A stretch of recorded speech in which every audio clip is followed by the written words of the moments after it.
It has 110 rooms, stands empty, and holds a dark connection to the most famous shipwreck in history. This is Lynnewood Hall, the palace that died with the Titanic. In 1897, Peter Arrol Brown Widener stood at a window in his Philadelphia townhouse and surveyed an empire invisible to the naked eye. You couldn't see his wealth from that window, but it pulsed beneath the city streets like a second circulatory system. Streetcars clanged along tracks he owned. Electric lights flickered in homes powered by his utilities. Somewhere in distant boardrooms, his Standard Oil investments multiplied like cells dividing. He was among the richest men in America, but his townhouse couldn't contain what he had become. Wealth without display was no wealth at all. This was the unspoken law of the Gilded Age, and Peter understood it perfectly. The Vanderbilts had their breakers. The Astors commanded Fifth Avenue like feudal lords. Even Andrew Carnegie, for all his professed modesty, built libraries with his name carved in stone. But Peter wanted something different, something that would stand as proof that American money could create European grandeur without apology or imitation. He wanted a palace. He summoned Horace Trumbauer, an architect barely into his 30s, but already known for understanding how the newly rich wanted to be seen. Peter's instructions were precise. The house would occupy a hill in Elkins Park, just beyond Philadelphia's sprawl. It would contain 70,000 square feet, 110 rooms, ballrooms that could swallow 1,000 guests, a private art gallery worthy of museums, technology married to classical beauty. Every detail would whisper permanence, legacy, dynasty. Trumbauer returned with drawings that made Peter's breath catch. 3-story pilasters would frame the entrance like sentries guarding immortality. Marble would be imported from Italy, the same quarries that supplied the Vatican. The heating system would pioneer new engineering. A private power plant would ensure independence from the city's grid. This wasn't just architecture. This was a declaration that the Widener name would echo through centuries. Construction began that same year. Workers descended on the Elkins Park Hill like an army laying siege to obscurity. Stonecutters, marble masons, electricians, plasterers, artisans whose skills had been passed down through European guilds. The site became a small city of its own, hammers ringing dawn to dusk. Peter visited weekly, watching his vision claw itself up from Pennsylvania earth. He was 53 years old. His son George was 25, already being groomed to inherit everything. The future seemed as solid as the marble being set into place. 3 years the construction consumed. 3 years of unfathomable expense, of problems solved and aesthetics perfected. And in 1900, Lynnewood Hall opened its doors. Peter stood in the entrance hall and felt time bend. The space soared 3 stories above him. Light poured through windows like liquid gold. His footsteps on Italian marble echoed with the gravity of history being made. He began filling the rooms immediately. Rembrandts and Vermeers arrived in crates lined with velvet.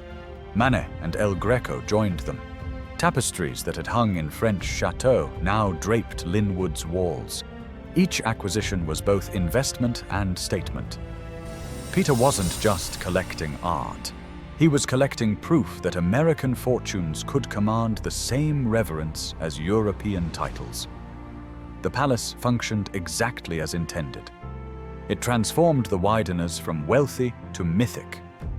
For a decade, Lynnewood Hall existed as the stage Peter had always imagined. Society flowed through those bronze and gold doors like a river finding its course. The guest lists read like directories of American power. Roosevelts arrived with their patrician confidence. Vanderbilts swept through rooms they considered almost equal to their own. Carnegie himself stood before Rembrandts that rivaled his library donations in cultural weight. These weren't merely social calls. They were pilgrimages to see what new American wealth could achieve when directed by taste and ambition. The ballroom justified every extravagant claim. 2,250 square feet of gleaming floor space could comfortably hold 1,000 guests. The ceiling rose overhead like a canvas of European history, its murals salvaged from a 16th century chateau and installed panel by careful panel. When the chandeliers blazed and music filled that volume, the room became what Peter intended. Proof that Philadelphia could match Paris, that industry could birth beauty equal to inheritance. Peter's art collection grew with the same relentless acquisition that had built his transit empire. Raphael's little Cowper Madonna hung in the Travertine room.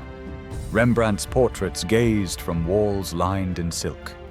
Van Dyck, Donatello, Vermeer, each acquisition announced in society columns like military victories. The collection wasn't decoration, it was argument made visible. American fortunes deserved European masterworks because American ambition had earned them. His son George David Widener seemed designed to continue this legacy. George had married Eleanor Elkins, daughter of Peter's business partner and closest friend. The union merged two fortunes and cemented the dynasty Peter envisioned.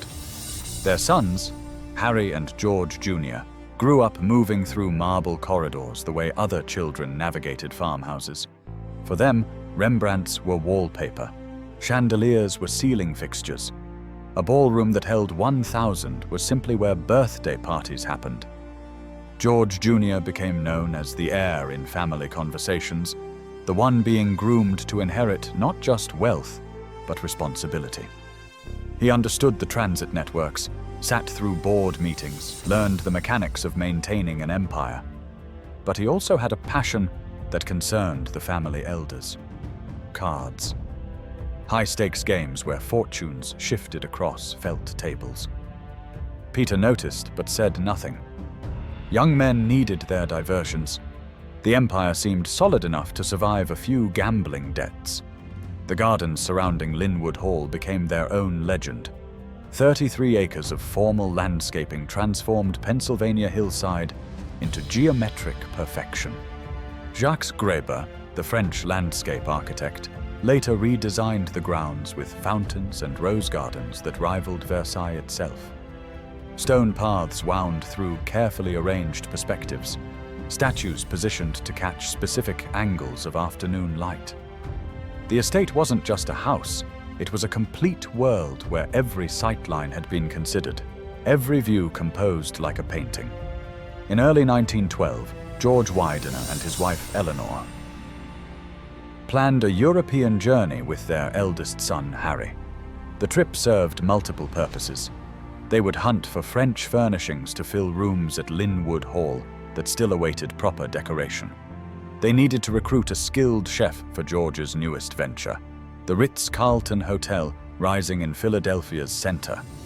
And Harry, an obsessive rare book collector, wanted access to London's antiquarian shops where Shakespeare folios and medieval manuscripts changed hands in quiet transactions. The family traveled with 2 servants, moving through Paris with the ease of people for whom borders were suggestions rather than barriers. George conducted business between gallery visits. Eleanor selected fabrics and furniture with the eye of someone who understood that every choice would be scrutinized by Philadelphia society. Harry disappeared into bookshops, emerging hours later with wrapped parcels containing volumes worth small fortunes. For their return voyage, they booked passage on a ship generating unprecedented attention. The Titanic represented everything the Wideners believed about progress and permanence. Largest vessel afloat. Engineering marvel. Unsinkable, or so the White Star Line's publicity suggested. First-class accommodations rivaled the finest hotels. The ship's maiden voyage felt less like transportation and more like participation in history. They boarded at Cherbourg on the evening of April 10th. George and Eleanor occupied cabin C-80. Harry took C-82 next door.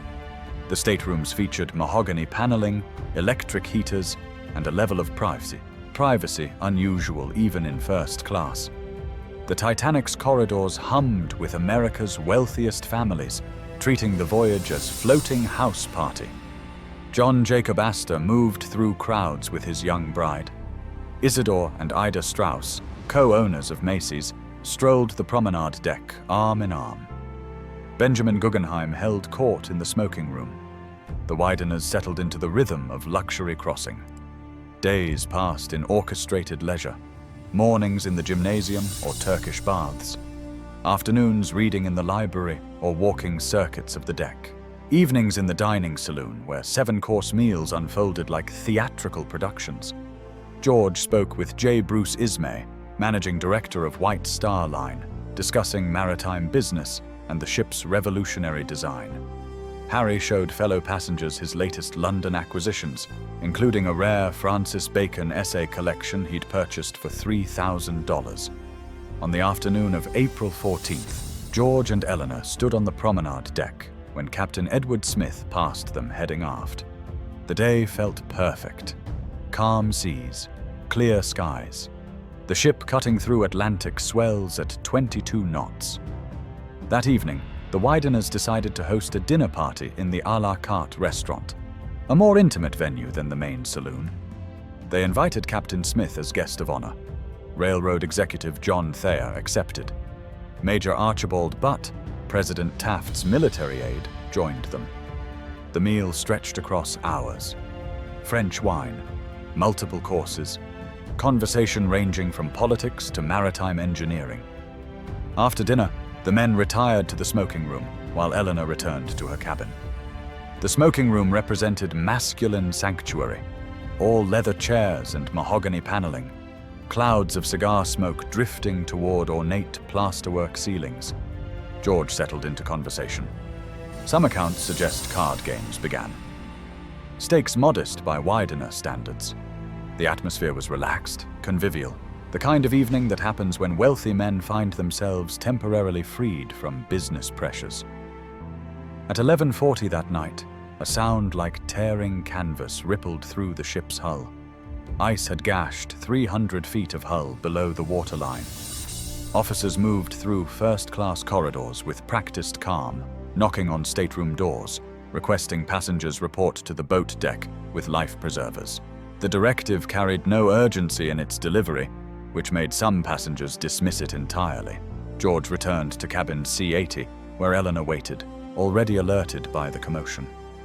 He helped her into warm clothing and her life preserver, his movements efficient but unhurried. They made their way to the boat deck, where lifeboats hung in davits like empty promises.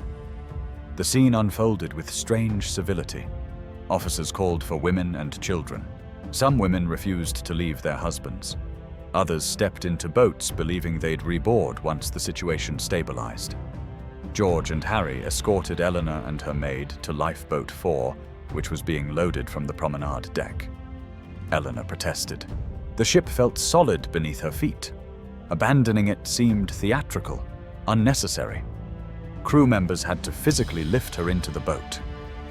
George removed rings from his fingers, emerald and ruby set in gold, and pressed them into Eleanor's hands. Not as goodbye, as safekeeping until they reunited. She descended into darkness, the lifeboat lowering 70 feet to black water that reflected nothing. George and Harry stood at the railing, watching until the boat pulled away, oars splashing irregularly as passengers unused to rowing struggled with the rhythm. Colonel Archibald Gracie later observed George standing at the railing in serious conversation with John Thayer, whose wife had also been placed in Lifeboat 4. The two men discussed the situation with the calm of people accustomed to solving problems through analysis and capital. Charles Dwayne Williams joined them as the ship listed further.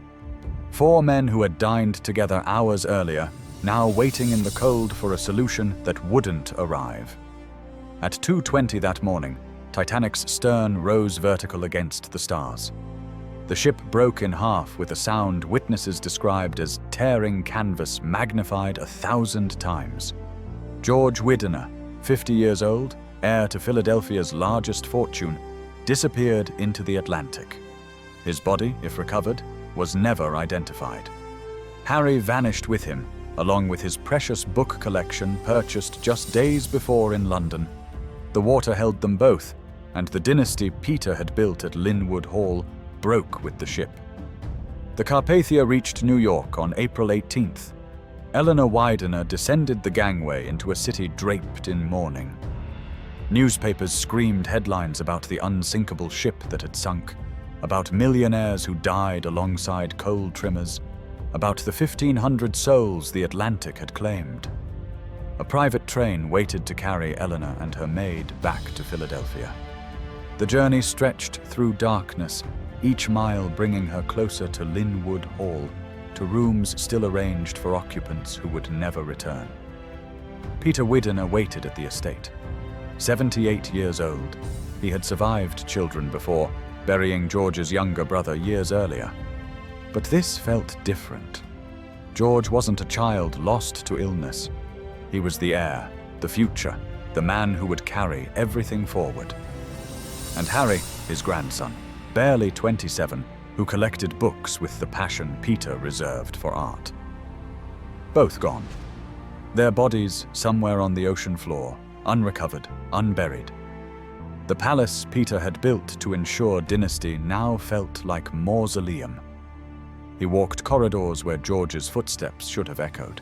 He stood before Rembrandts his son would have inherited. Every room whispered absence. The ballroom stood silent. The art gallery became unbearable to enter. What was the purpose of accumulation if there was no one to receive it? Peter lived 3 more years, but those who knew him said he died the night Titanic sank. His body simply took time to acknowledge what his spirit already knew. He passed away in November 1915, surrounded by treasures that had lost their meaning. The estate transferred to Eleanor, who by then had remarried, becoming Mrs. Alexander Hamilton Rice. But she couldn't live in those rooms. Too many ghosts inhabited the marble corridors. The art collection remained, but Eleanor began making plans. In 1916, she donated $2 million to Harvard University for construction of the Harry Elkins Widener Memorial Library. Her son's personal book collection would form its core. Fresh flowers would be placed daily beneath his portrait. The library opened with architectural grandeur meant to match Harry's passion.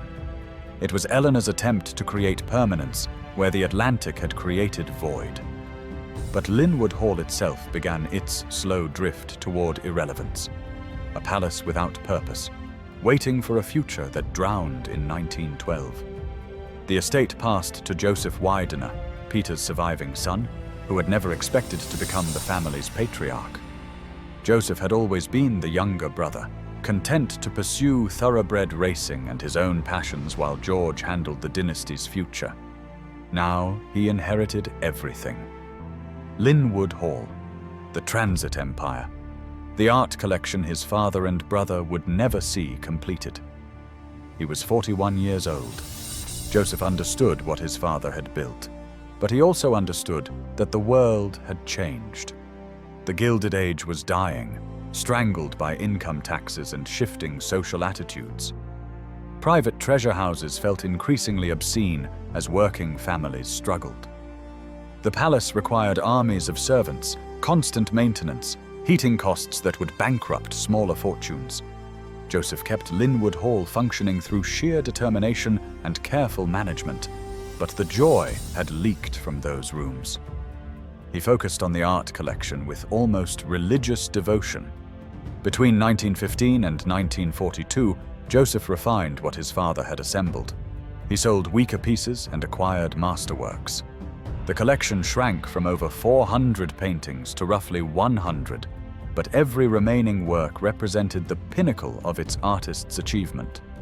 14 Rembrandts, 2 Vermeers, 8 Van Dycks, Raphael's Small Cowper Madonna, Bellini's Feast of the Gods, Donatello's David in bronze. The collection rivaled any museum in existence, but Joseph knew this couldn't last. His own son, Peter Widener II, showed no interest in maintaining a private gallery. The weight of preservation would eventually crush whoever inherited it. In 1939, when Andrew Mellon's National Gallery of Art prepared to open in Washington, Joseph began negotiations. The collection would be donated. All of it. Peter's life's work, Joseph's own refinements, the treasures that had defined Lynnewood Hall's purpose. In 1942, Joseph formally transferred over 2,000 pieces to the National Gallery. Paintings, sculptures, Chinese porcelains, decorative arts. The donation was valued between $15 and $50 million, though such figures meant nothing compared to the cultural weight. Joseph was quoted as explaining his decision simply. Art belongs to those who appreciate it. Others merely own it.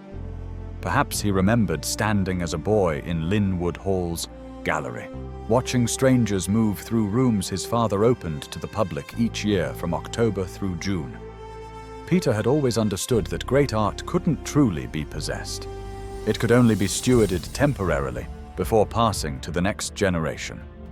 The National Gallery would ensure the collection survived beyond the Widener name.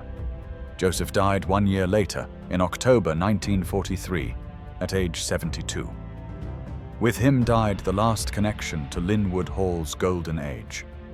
The palace itself passed to his son, but Peter II had no interest in maintaining it. In his book Without Drums, published in 1940, Peter wrote what would become the estate's epitaph. The days of America's privately owned treasure houses are over. They are gone with the wind as inevitably as the great southern plantations. After Joseph's death, neither of his children wanted Lynnewood Hall. The responsibility felt crushing. Peter Widener II had his dogs and horses. His sister lived elsewhere. In 1944, just 1 year after their father's passing, the family auctioned the mansion's contents. Life magazine covered the event like a funeral. Furniture that came from Louis XV's palace, Persian rugs walked upon by 3 generations. Chinese porcelains collected across decades. Everything scattered to buyers who saw only objects, not memories. The mansion stood empty for the first time in its existence. A caretaker wandered through silent rooms, his footsteps echoing where orchestras once played. That same year, a developer purchased 220 acres of farmland from the estate for $660,000. He built a housing community on it, named Lynnewood Gardens, with unconscious irony. Middle-class families moved into tract houses where the Widener horses once grazed. The mansion itself remained unsold. No buyer wanted the burden. In 1948, the same developer acquired it at a sheriff's auction for just $130,000. A palace that cost millions to build, sold for what a modest townhouse might fetch. He hoped to find someone interested in maintaining the historic house. No one came forward. America had changed. The very concept of private palaces felt obscene in a nation still recovering from depression and war. In 1952, Reverend Carl McIntyre purchased Lynnewood Hall for $192,000. He converted it into Faith Theological Seminary, filling rooms where Rembrandts hung with students studying scripture. But maintaining 70,000 square feet required resources McIntyre's organization didn't possess. To finance his mission, he began selling pieces of the mansion itself. Walnut paneling from French chateaux was torn from walls and auctioned. Marble fireplaces followed. The bronze fountain Jacques Greber had commissioned for the gardens disappeared into private collections. Over 40 years, McIntyre's seminary stripped. Lynnewood Hall, the way scavengers strip a carcass. Each sale brought temporary relief and permanent damage. The mansion became Swiss cheese, holes where beauty once resided. In 1996, the First Korean Church of New York acquired the property through foreclosure. Disputes over taxes and zoning followed. The church requested permission to use the mansion as both worship space and caretaker residence. Cheltenham Township denied the variance in 2007. Lynnewood Hall stood completely vacant for the first time since its construction. No caretaker, no students, no congregation, just empty rooms, and the sound of water dripping through failed roofs. By the time abandoned property photographers began documenting Lynnewood Hall in the 2010s, decay had transformed the palace into Gothic monument. Water invaded through the failing roof, creating indoor rainfall that stained ceilings and warped floors. The grand staircase still rose toward upper levels, but the floors above had become too structurally compromised to safely walk. Chunks of ornate plasterwork lay scattered across marble that once reflected chandeliers. The ballroom's gilded ceiling, imported piece by piece from an 18th century Italian villa, flaked gold leaf like autumn leaves. Urban explorers scaled the iron fence surrounding the property, drawn by the same fascination that pulls people toward ruins. Their photographs circulated online, each image documenting another stage of destruction. The swimming pool collected debris and standing water. Windows remained surprisingly intact, but the frames rotted. Graffiti appeared sporadically, though less than at other abandoned sites. Even vandals seemed to sense they were desecrating something significant. The mansion's bones remained solid. Trumbauer had built with concrete and steel, materials that resist time more stubbornly than wood or brick. But resistance isn't permanence. Each winter brought freeze-thaw cycles that cracked marble. Each summer's humidity encouraged mold that consumed silk wall coverings and damask drapes. The house was dying the way all abandoned buildings die, through accumulation of small degradations that eventually overwhelm structure itself. Multiple attempts at salvation failed. In 2003, Lynnewood Hall was added to the Preservation Alliance for Greater Philadelphia's Endangered Properties list. The designation provided recognition, but no funding. Preservation groups organized, drafted plans, estimated restoration costs. The numbers were staggering. $40 million minimum, possibly more once engineers could properly assess structural damage. No private buyer wanted that burden. No government agency could justify the expense. The palace sat in bureaucratic limbo, too significant to demolish, too expensive to save. The property changed hands through foreclosure and legal disputes. Each new owner arrived with optimism and departed defeated by reality. Taxes alone exceeded $100,000 annually. Insurance, security, basic weather protection, these costs accumulated while the building generated no revenue. It was a financial black hole that consumed investment without return. Local police received calls about trespassers several times yearly. Officers would arrive, chase away photographers and explorers, file reports that led nowhere. The cycle repeated. The fence kept out casual visitors, but determined explorers found ways through. They documented what the public couldn't see. Marble fireplaces still in place. Chandeliers dangling from water-damaged ceilings. The entrance hall where Peter Widener once stood, now echoing with absence. The travertine room stripped of its panels, sold decades earlier to finance operations that ultimately failed. Each photograph was both documentation and eulogy. In February 2023, a headline emerged that shocked preservationists across America. The Lynnewood Hall Preservation Foundation announced a purchase agreement for the estate. After decades of abandonment, after countless failed rescue attempts, someone had finally committed to saving the palace. The sale finalized on June 27, 2023, for $9 million. The foundation arrived to find a structure that had stubbornly refused to die. Trumbauer's concrete and steel skeleton remained intact. The Indiana limestone facade still stood, weathered but unbroken. A restoration architect estimated it would take about $50 million to restore the mansion to its former glory. The number was staggering, but the foundation understood what they had acquired. This wasn't just property. It was the last surviving Gilded Age palace in Philadelphia, built by the city's greatest architect for its wealthiest industrialist. The foundation laid out an ambitious plan. First phase would focus on stabilization. The roof needed immediate repair. Windows required replacement. Asbestos removal would consume months. Then would come the gardens, those 34 acres that Jacques Greber had transformed into French perfection. The restored gardens would be open to the public as a park.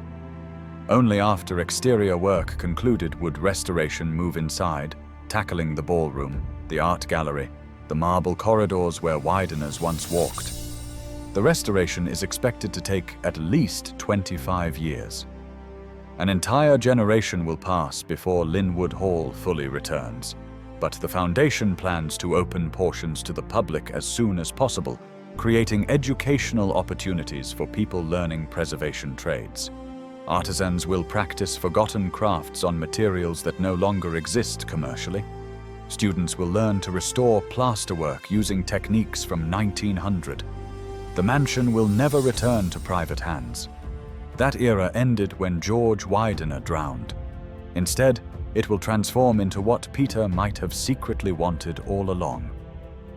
A public monument, a place where thousands can stand beneath gilded ceilings and understand what American ambition created at its peak.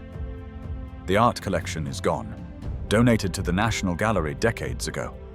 But the spaces that held those masterworks remain, waiting to be filled with new purpose. Local residents watch the restoration progress with cautious optimism. They've heard promises before. They've watched owners arrive with grand plans only to retreat, defeated by reality. But this time feels different. Workers move through the property daily. Engineers assess structural needs. Preservationists document every room, creating records that will guide restoration for decades.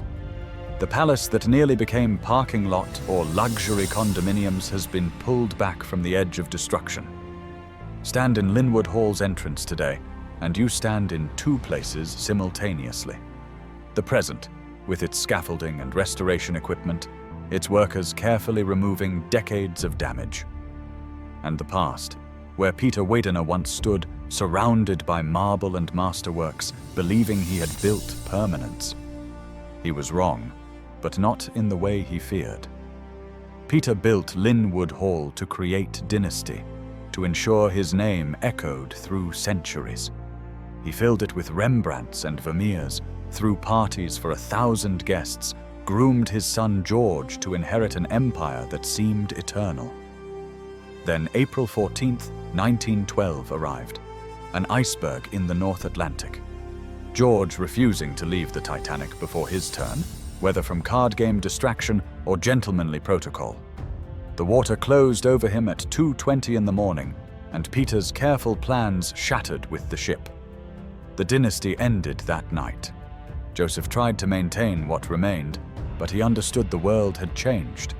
In 1942, he donated the entire art collection to the National Gallery. Perhaps he remembered his father opening the gallery to public visitors each year. Peter had always known that great art couldn't truly be possessed. It could only be stewarded before passing onward. What survives of the Wideners isn't Lynnewood Hall's private grandeur. It's the art in Washington's National Gallery, free for anyone to see. It's the Harry Elkins Widener Memorial Library at Harvard, where students still study beneath Harry's portrait. These gifts, made after loss, proved more permanent than any palace. Lynnewood Hall itself became what all abandoned buildings become, a lesson in the futility of material permanence. Peter spent millions creating beauty meant to last forever. For a while it did. Then George drowned, Joseph donated the collection, descendants sold the contents, the roof failed, water invaded, and the palace began its slow return to dust. But perhaps that's not failure. Perhaps it's simply truth. Nothing we build outlasts us unless others choose to preserve it. Legacy isn't about marble and gilding. It's about what we give away. The art collection survives because Joseph released it. The library stands because Eleanor funded it. The palace nearly died because no one could afford to keep it. Now, finally, strangers work to save what the family couldn't maintain. They're not doing it for the Wideners. They're doing it for themselves, for their city, for the idea that some beauty deserves preservation, even when the people who created it are gone. That's the real lesson.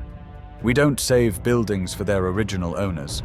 We save them because we need reminders that ambition and beauty once walked together, that humans can create spaces that transcend their creators. Peter Widener wanted immortality through accumulation. He got something better. He got a story that reveals how fragile permanence really is, how quickly disaster can shatter careful plans, how the things we hold tightest often die with us while the things we release live forever. If this story of ambition, tragedy, and forgotten grandeur moved you, hit that like button. And if you want more hidden histories of places where American dreams went to die, subscribe. Because every abandoned palace has a story, and some of them deserve to be remembered before the last ceiling collapses and the final window breaks.